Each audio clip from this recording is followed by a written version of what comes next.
Beyond the Mic with Sean Dillon. We're joined on the Starline by an Emmy Award-winning journalist and author. You've seen her on Tamron Hall, Deadline, Crime with Tamron Hall on Investigation Discovery Today, and MSNBC Live with Tamron Hall. We welcome the Edward R Murrow Award winner and author of Watch Where They Hide, Tamron Hall. Hello, how are you? Absolutely great. Tamron, let's go beyond the mic. Quote, "Is this what she thinks I do for a living? Lurking around, hiding in bushes, investigating leads?" Unquote. Your character, Jordan Manning, says this in your latest book, Watch Where They Hide.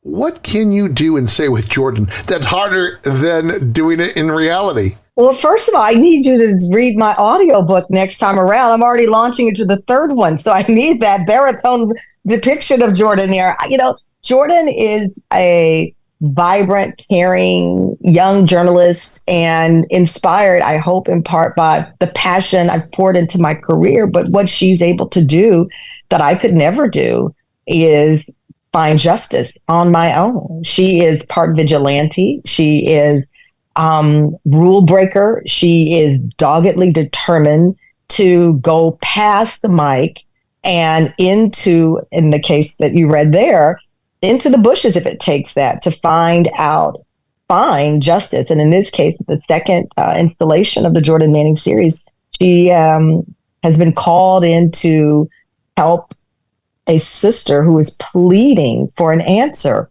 Where is my sister? Where is my sibling? This mother of two has gone missing, and Jordan is willing to break these rules that I couldn't, quite honestly, with you. In my profession of 30 years, and she's now able to do that. Tamron, how did writing this book help soothe the pains from your own life? You know, and it helped me. I didn't expect Jordan to help me in as many ways as I found after finishing the first book, to be honest with you. You know, 30 years of being a reporter, starting out in Bryan College Station, going on to Dallas, Fort Worth. Early in my career, you know, I can tell you, I look back and I went to journalism school, right? And you're going to learn law and ethics in journalism or how to write a story. But I vividly remember my first year out of college, and I was called to a scene with my cameraman, Chris Mathis, at the time. That's back when we had scanners, you know, and we were in Dallas, right outside of Dallas. And we got to the scene of a robbery. And there was a man, and I could see him not very far from where our car parked, on the ground. And we ran over. This was before the first responders had gotten to the scene. Like I said, this was a different time when you had scanners and we'd listen to the traffic and get out there. And there were gunshots that were heard at this strip mall. And we got there, and the gentleman had died. And there I was, a reporter and my cameraman, no one else there, the suspect long gone. Nothing in my studies, right? Nothing that I'd experienced in college, those 4 years, prepared me to see a human being in front of me. And I vividly remember thinking, it was like out of body, to be honest with you, Sean. I said, blood, is that red? I can close my eyes and picture, you know, because we see a prick here or there, you know, you go to the doctor or you fall down, and there was this pool of blood. It was almost like a television movie, but it was real. And soon after, his wife arrived and first responders. And I'm just like, is this what I do? Is this what I want to do?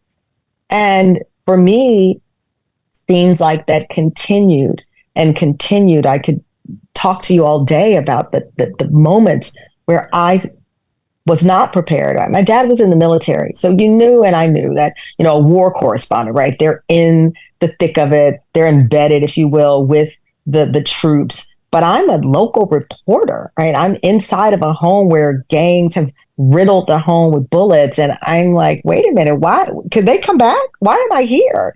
And so I've got this perspective as a reporter, as someone who's covered all types of crime, 6 seasons with Deadline crime, and poured it into this book. And it helped me really kind of release and I don't say this lightly, this kind of PTSD after 30 years of walking in and seeing people feel a heartbreak that no one should after a violent crime, or in the case of my own sister, being the victim of an unsolved crime, just giving me a chance through Jordan. That's why I didn't want to write a true crime novel. You know, I wanted to allow the release of fiction so that Jordan could find herself in precarious situations that I didn't. And she could also have superpowers, if you will, that I don't have in solving these crimes. Tamron Hall is the author of Watch Where They Hide, and she joins us beyond the mic for the Rocking Eight.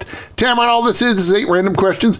Answer with the first thing that comes to your mind. There's no pressure. No pressure. Best thing about your son, Moses? Oh, his sense of humor. Favorite ride at either Six Flags or Schlitterman? Oh, God, the Shockwave. But I don't even know if it's open anymore. The Shockwave. Best Halloween costume you wore growing up? Oh, gosh, my mom made a caterpillar. I was forced to be in my school Halloween party, a caterpillar from Alice in Wonderland. It was awful. She made it out of pantyhose, and it was just terrible. But I never forget the trauma. I never forget. Trauma you don't forget. How about your favorite place on the Temple University campus? Oh, there's a wall that everyone would just sit outside the student unions and just chill out on the wall and watch people go by and probably say mean things. It was college. The best Mary J. Blige album is? Her first, I'm Mary. Who is the last person you bought jewelry for? My mother. Tamron, tell the truth. Have you ever licked a battery? Yes. Don't you? That's how you test it. You test it to see if it's working or not. What's your favorite movie that you will always watch no matter where it is in the film? That's a great question. No matter what, I will always watch Flashdance. It's time to sneak in 2 more with Tamron Hall beyond the mic. You're trying to get Jordan Manning as a 10-part series on a streaming channel. Who do you see playing Jordan if you could pick an actress to do so? Gosh, that is such a tough one right now. I'm so out of the box on this character. Michelle Williams from Destiny's Child. I was talking with her recently, and she has a forensic science background. Before she was a singer, she went to college and she has a background in forensic science, which is crazy. But I was like, okay, Michelle, or I think, Halle or Chloe Bailey, they're really hot right now because Jordan is in her 30s. I want someone who can, bring that grit and go past what I think people see as the quote unquote glamour of sometimes being on the news and really see her as this, we're around the same age. I grew up watching Angie Dickinson and Police Lady and Columbo. I wanted her to have that action. The gravitas, the physical ability. That, but also physicality, right? I wanted her, in the first book, there's a moment where Jordan is physically fighting for her life. And I wanted this character to have that. And so who would portray her? I need them to really be able to get in there and just mess it up, disrupt it. Tamron, as host of your own show, it's easy to ask questions of others. Why was writing as the Wicked Witch and your latest book easier than facing your fans as they question you? Oh my gosh, you know what? It is so difficult because you lose control. I'm a Virgo, and if anyone is into astrology, they kind of know I'm a control freak. And so that's why I was so determined to be executive producer of the Tamron Hall show. I was like, I can't have another career where someone's telling me what to do.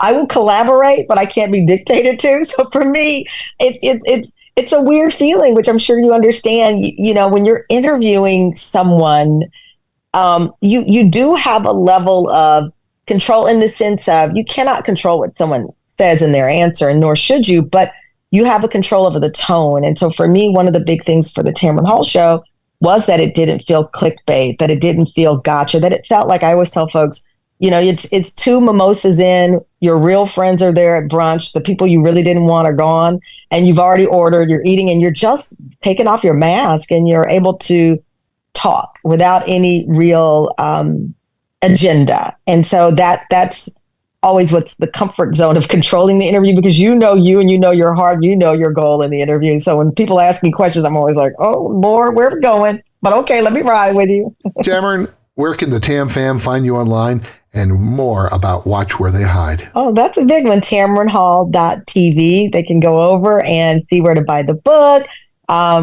see more of my life beyond the TV screen and beyond the mic. And, that's kind of where I live, and also on the Tamron Hall show every day. So you can check it out. But I'm never too far away. I'm kind of the creepy cousin that you can't get rid of. She likes the shockwave, her son's sense of humor, and wants you to read Watch Where They Hide. Tamron Hall, thanks for taking the time to talk with us today.